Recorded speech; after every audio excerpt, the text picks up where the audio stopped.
What's up guys, it's Eric here, back with another VOD review. So if you didn't catch it yesterday, Regionals Day 1 in North America happened. This is the biggest tournament in North America. It chooses, I think, 4 people. We have 4 people who are going to go to Worlds from this to go with Kurum X. We have 5 Worlds reps this year because we won Worlds last year because NA is the best region in the world. So this is obviously a huge deal for anyone who's competing in it. There are a ton of people who have put infinite time into prepping for this. A lot of people, this is, their full-time job. Okay, maybe not a lot of people, but a decent number of people, it's their full-time job to prep for tourneys like this. And, this is where you put it all on the line, do your best. And, like if you've been prepping for, weeks or months for this, this is your entire season coming up to like this one tournament basically, which is all that matters for some people who are really playing to try to get to Worlds.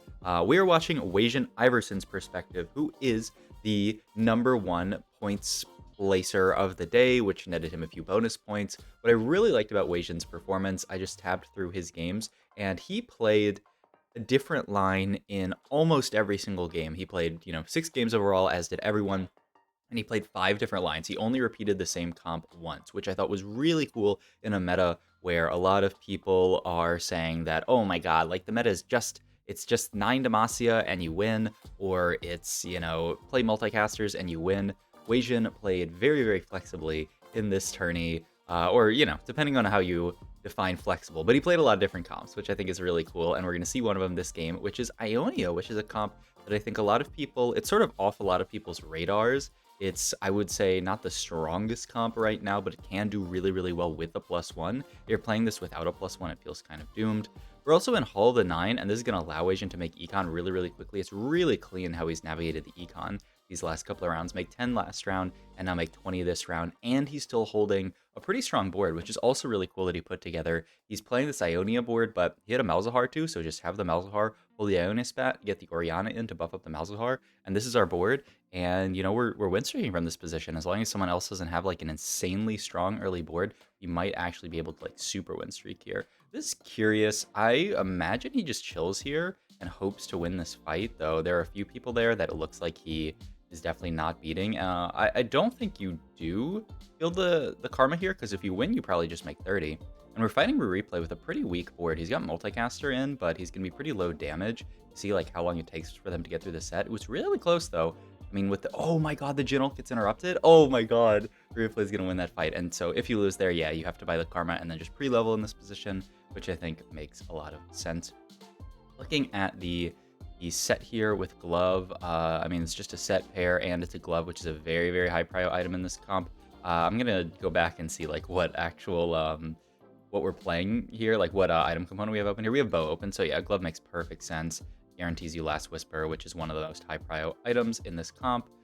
So he could guarantee make gold here. Wow, he's just gonna sell the karma. Yeah, I was thinking you could guarantee gold here by selling the Orianna pair and just building karma just to keep the karma in, but he's actually just gonna opt to continue to play strongest board. That's another thing in tournaments like this. It's so different from ladder. I've never played at like a regionals level, but of course I played at the mid-set finale and I played at, day 4 of Shrima Cup this set.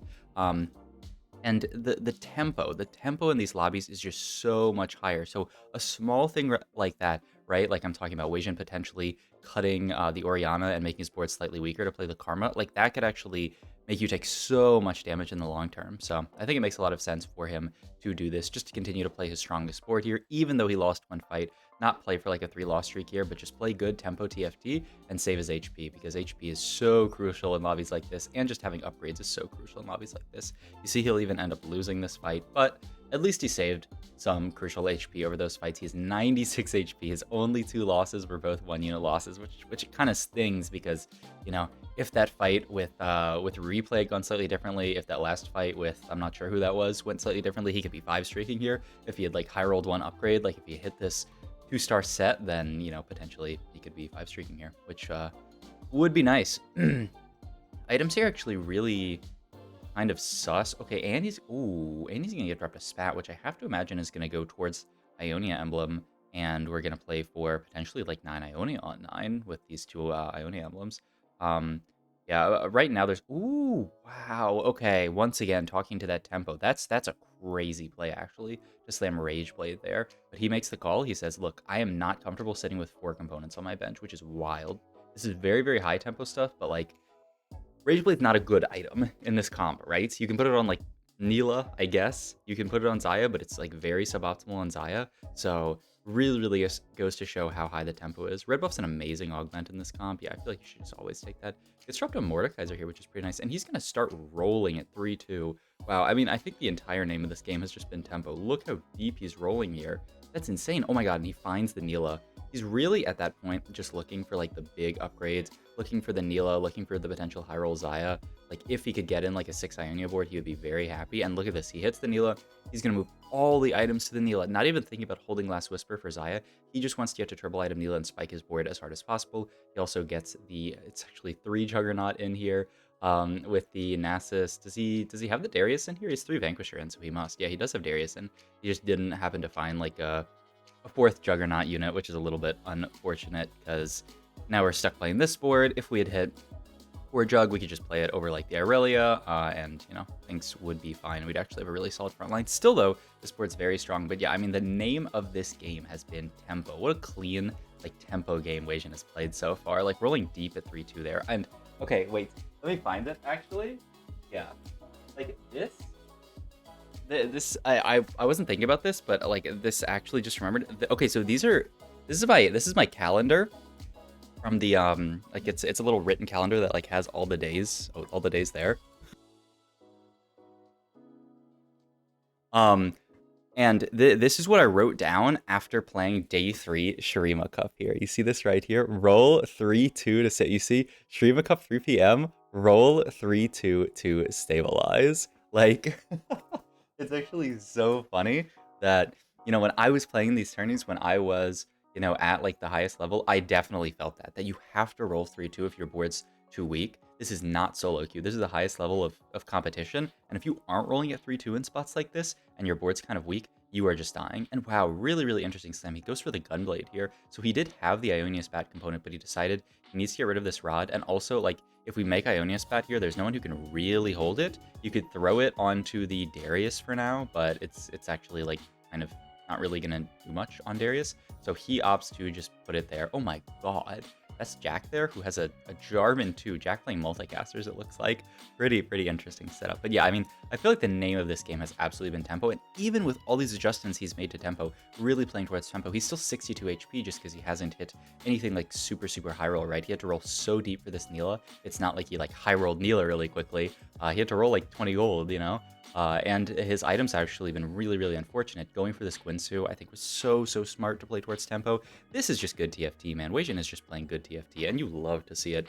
And you love to see it, you love to see it rewarded, right? Weijin being the first place in points overall on the day. You love to see TFT like this rewarded, because I think there are not a lot of people who would make the decisions that Weijin is making this game. Oh my god, he gets dropped double tier. What are these items? This spot's so bad. And then Infinity Force, I guess, is your best take, but that's not even very good. Oh my god. Just a really unfortunate game for Weijin so far. Oh, okay, but he finally gets some kind of slight bailout here. He is gonna put the Neela in with the Infinity Force, and now I think it's gonna randomly pop off an item here. He's pretty happy to randomly pop off anything but the Ionia emblem. If it pops off Ionia emblem here, he's gonna be really upset. I think it might prioritize the... Yeah, it does. Oh my god, and he pops off the Rage Blade. That is huge for him. Field Lotus tends to be pretty meh in this comp, so yeah, he's just going to take this, go for components here, try to fix his items a little bit. He just wanted something to make the tier out of, and continues to roll at 7 here, manages to find Nasus too, and all of a sudden, his board is looking kind of good, finds an extra Shen here, so he could play towards that 6 Ionia version, and he is just going to pivot into the 6 Ionia version, move Protector's Vow over to Nasus, and I assume this Guinsoo is just going to have to go on Jhin, and we just need replacement Jhin for later, and yeah, he's going to make blue buff. Oh, and he already has replacement Jhin on bench, so great. His board should be very strong now, and look, you see he's fighting into Jack here, who had that Jarvan too, can't hit everything else, and Jack is just dead when in what must be 8th, right? 4-2 dead. Like I was talking about, the tempo of these lobbies, my god, 4-2 dead. He's just gonna start to make the pivot on the board here. Once he's hit everything, this is the board that you tend to want to play for here. But it's actually, he's not 100% sure here what he wants to do as far as items go. Also, really interesting call here. He's going to vow the set. He's going to move it back over to the set here. He's not going to put it onto Shen, which you normally think of vow as being like really a Shen item. It's a very good set item as well, but he thinks the chance of him finding set 3 this game is higher than the chance of him actually finding the Shen 2, which is pretty wild. Sword Xayah on Carousel here looks crazy, and like I said, this comp pretty underplayed. It's very... Oh my god, he's not even going to go for it, though. He's just going to... Okay. He was looking at another component, which I'm not even sure what he was looking at here. I mean, the thing is, Ionia Emblem doesn't do a ton of work here, but, I mean, Xayah Pair is Xayah Pair. Yeah, and he decides to not even make Ionia Emblem. This is really clean decision-making out of Wei Jin Iverson. This is so smart, because...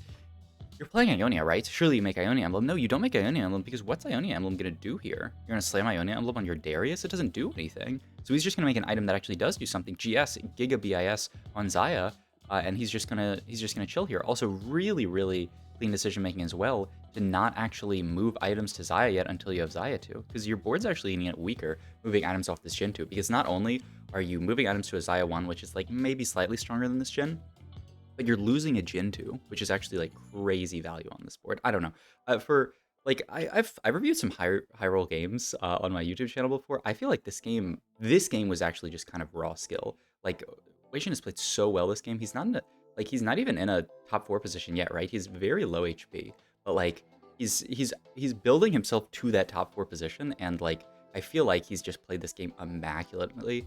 The amount of rolling that he did really clean, all the decisions that he's made, where to put the Neela items, where to put the items onto set. I mean, this is beautiful TFT in action. Oh, one thing I probably should have mentioned at the start, now that I think about it, is that we are playing on an old patch. Oh, and he just makes Vanquisher Emblem here. That's the idea. Is he going to end up just making that here? Also gets one more set here, so now he's just going to roll on 7, try to find set 3, does end up finding it. Now he can level for the Ash. And yeah, at the end of the day, he goes for the Vanquisher Emblem, going to go for a Gargoyle onto this set here, which I think makes perfect sense. And he's actually going to, move items over to Karma here, because he's got this Vanquisher Emblem Karma. He's going to move Gunblade there, and then look for a final item onto Xayah. What a cool play as well.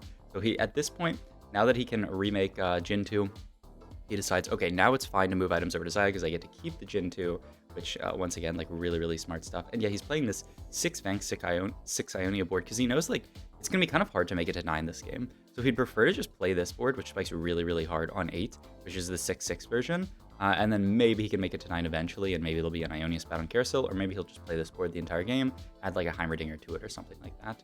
He's actually looking at... was he looking to deny Vel'Koz there or something? Because he had Vel'Koz in his builder. Is someone going for Vel'Koz 3? That was, I mean, that has to be it, right? Either that or he just doesn't care about some of these units, but it must be that someone's kind of close to, like, a Vel'Koz 3 or something. And yeah, now he's going to start rolling here, start denying those Vel'Kozes. Ooh. I mean, the value of rolling there is really high, right? He had Shen pair and Xayah pair. So yeah, he is trying to deny Vel'Kozes from Replay, because Replay is kind of close. Also, Replay randomly has an Ionia. What is Replay spot this game? If Replay top 4s, I kind of want to VOD review this game, because this guy was cooking, man. That guy had a Demacia emblem, an Ionia emblem, and then one more emblem that I was surprised by. I don't even remember what it was. But Replay in a very strange spot there. I don't know what to say about that. I mean, at this point, you just look for a final Xayah item, right? Guardbreaker's insane. Night Harvester's not even that bad. I have to assume it's just the Guardbreaker here. He's going to go Redemption, actually, to finish. Yeah, you also have the opportunity to finish set items. So he's just going to say, I have enough damage in this position. I'm just going to finish set items there. I mean, it has to be a Xayah or a set item there, and he opts to just build set item, which I think is actually a really good call. You have a lot of damage on this board already, right? You only have 2 tank items at that point, so you really want to balance out tank items and your backline items. So you can wait on the Xayah item, even though Guardbreaker's like an insane in-slot Xayah item, like it's a beautiful Xayah item, he's just going to opt for the tank item, which makes a lot of sense. I mean, if he had gone back to his board, I was seeing that was 2 items, I would have called it, surely. But look at this. I mean, he's stomping everybody here. 44 HP. He's holding these Vel'Kozes for Replay's board. And how close is Replay even? Like, it wasn't he? He's 1 off. So, I mean, this Vel'Koz could have been the difference between Replay hitting and not hitting. And finally, Replay is going to end up hitting that Vel'Koz 3, so no need to hold this anymore. You can hold this Neela for some kind of potential Neela 3 idea, because, I mean, surely you're uncontested when you're playing this comp, right? No one else is playing into it, so it makes a lot of sense that he would just play into potential 3-star 4 cost in this spot. If you don't hit another Xayah or Neela, then, you know, maybe go 9. Is there anyone else holding Neela? Because he isn't actually looking. Okay, yeah, he does hold the Neela. He's not gonna leave anything on the table. Replay's not gonna leave anything. Actually, really cool that he thought about all the potential 3 stars you can hit. You can even see that he's holding onto Karma here for potential 3-star Karma here, because Karma 3 would also spike the board really high. So I assume it looks like almost like he's not even looking about going 9 here, and he's looking to just roll for 3 stars. But now 93 gold. Maybe he can go 9. Night Harvester. Ooh, Crown Guard. No way. Wow. Okay, I mean, this is a call that he says, absolutely, I have enough damage in this position. I just need more tank stats. I think, wow, what a really cool priority there. Crown Guard, an amazing item on Shen, but I mean, you would always expect that he would go for a Xayah item here. Night Harvester, really strong item. Hodge, not even a bad item. In a fight like this, also, I do feel like the damage is, that was really close. Like, he would have liked some more damage there, perhaps. But, wow, what a cool, like, the item power of this game has been out of control, but I see it. I see the idea every single time, right? I mean, like, he definitely needs to start balancing his frontline and backline components better, and he's just going to go for the Crown Guard Shen, and he thinks that's more important than actually getting a 3rd item onto this Xayah, which is wild. All right, he is fighting. I'm not sure whose board this is, but this kind of looks like 9 Shurima by, you know, how strong this board is. He's actually really close to beating Goobum's board there, but yeah, Goobum's is 9, has Shurima, and I think he had 3 Shurima spats, so I'm pretty sure he's easily 9 Shurima. So Goobum's definitely going to be the person who is going to look to win this lobby, and really smart from Weijin. He says, okay, me going 9 doesn't actually do anything in this position. The only way I'm winning this game is if I go for 3-star 4 cost here, because I'm playing into 9 Shurima. There's just no possible way that I'm going to win this with my current board.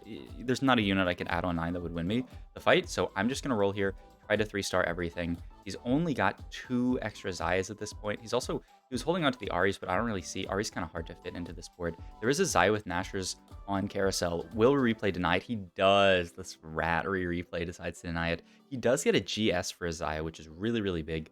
I mean, he already has the GS, but just more GSs can't be bad. Okay, he's hitting. Oh my god, he's so close to hitting everything. 1 off Shen. I have to assume he starts selling the Karmas at this point. He keeps rolling here, and oh my god, he hits it. Wow, beautiful rolling there from Weijin, just playing for everything. And oh, so smart, he moves the GS over here and is just gonna move Gunblade over to Xayah 3, and that's gotta guarantee him the win against replay. The question is, can he beat Nitro? Oh my god, I thought it was actually I mean, that was a Gunblade diff, right? That was actually a Gunblade diff. If he had put double GS on Xayah, he would have lost that fight and he would have gone 3rd. And so many people would yap in that spot and say, oh my god, I should always win this fight, this game is bad. But Weijin, he knows that the game is in his hands. He makes the optimal decision and ends up winning that fight with the Gunblade. Oh my god, what smart play. All right, this is potentially the last fight if Weijin loses it. We are fighting 9 Shurima, which is insanely strong, but we do have a 3-star Xayah. Xayah staying in the back line, perfect Xayah positioning. She's completely untouched, absolutely destroys Goobum's board there, and we can still look for Shen 3 as well. If we get, you know, 1 more Shen, or if we high roll like a golden duplicator here, we can even play for Shen 3. What an artfully played game from Weijin. In a patch so many people are yapping about, saying like, oh, this patch stinks. Like, I feel like he played this, oh my god, and he gets so much gold here. He can actually hit Shen 3, as long as Goobums isn't denying it here. And he's just going to roll. Look at how quick this rolling is. Beautiful rolling here. Oh my god. Obviously, I'm on 2 times speed, but really well played. Is going to swap his units over at the last second. And then, oh my god, he's so good. He knows that the Cassante is going to be is going to be used to try to hit his set, so he last second swaps his Shen to the front line, dodges the Cassante ult, and wins the fight, and it's a first from Weijin. I mean, this is one of the best games I've VOD reviewed, like, all set. I have no words for all of the perfect decisions that Weijin made this game. This was not a high roll game by any means. This was raw skill, overwhelming the entire lobby, beating Goobum's 9 Shurima. I mean, I don't know what to say. I think every decision he made was so clutch and so clean. How he played the early game, how he played the mid game, how he played the late game, how he played the item slams. Oh my god. I mean, what's to say? Hope you guys enjoyed this VOD review. Regionals is going on as I post this right now, day 2. I'm probably not able to stream today, so go check out. I'm not going to put a link in the description because, I mean, I probably should, but I mean, you can go watch Weijin's POV right now if you want to. I'll have a link in the description to Weijin's POV, of course. And there's also Frodan doing a co-stream where he will look at all the games. I think he's got Mork Dog on it right now, so go check that stuff out. Regionals is happening, and man, this is some high-level TFT. Hope you guys enjoy. Bye.